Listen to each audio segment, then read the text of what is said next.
One drunken night at a party is about to spiral into fraud, a courtroom trial, and a blimp crashing into the Super Bowl. This is how one lie almost destroyed a family, and how one woman's love saved it. Meet the Griffins. A chaotic, lovable suburban family in Quahog, Rhode Island. There's Peter, a well-meaning but reckless father who never quite thinks before he acts. His wife Lois, the family's moral compass, who values honesty above almost everything. Their insecure teenage daughter Meg. Their awkward son Chris. Their talking dog Brian, who somehow ends up being the voice of reason. And baby Stewie, a diabolical infant plotting world domination one toy at a time. It all starts with a promise. Peter's heading to a buddy's stag party, and Lois makes him swear he won't drink. He agrees, and breaks that promise almost instantly, out-drinking his friends and setting a personal record he definitely shouldn't be proud of. The next morning, hungover and useless, Peter drags himself into work at the toy factory, where his entire job is making sure dangerous toys never reach kids' hands. Guess what he misses? His boss doesn't hesitate. Peter's fired on the spot. Now Peter's terrified. Not of being broke, but of Lois finding out he broke his promise and got himself fired. So he does what he does best, he lies. Every morning, he puts on a suit, kisses his family goodbye, and pretends to go to work, all while his kids are sworn to secrecy. With Brian's blessing, Peter applies for government assistance just to keep the lights on without Lois noticing. It should be a small, quiet fix.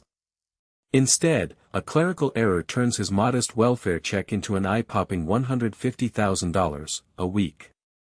Instead of reporting the mistake, Peter leans in. Suddenly the Griffins are living like royalty. A rented replica of a famous Renaissance statue shows up on the lawn. Cosmetic surgery gets handed out like allowance. There's even a moat around the house.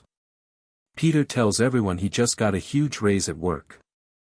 But the fantasy can't last. Lois discovers the truth. Peter never got a raise. He's not even employed. Every dollar funding their new lifestyle is stolen from taxpayers. And what breaks her heart isn't the fraud. It's that the man she trusted lied to her face for weeks. Desperate to make things right and win Lois back, Peter comes up with a plan almost as reckless as the crime itself. He'll return the money in the most public way imaginable. During the Super Bowl. From a blimp. Cash rains down over the stadium as stunned announcers scramble to explain what's happening. Security storms the blimp. And in the chaos, Peter crashes it directly into the middle of the game, live, in front of millions of people. Arrested and put on trial for welfare fraud, Peter finally drops the act. In court, he admits everything, the drinking, the firing, the lies, and says the one thing he regrets most isn't the money. It's betraying his wife's trust.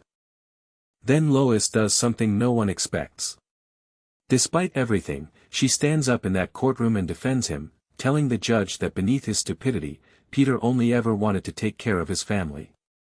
The judge is moved, and after glancing at baby Stewie in the courtroom, decides separating this family isn't justice at all. Peter walks free, poorer than before but with his family, and his marriage, intact. Naturally, it isn't long before he's already cooking up his next questionable money-making scheme. Some lessons just don't stick, but the love clearly does.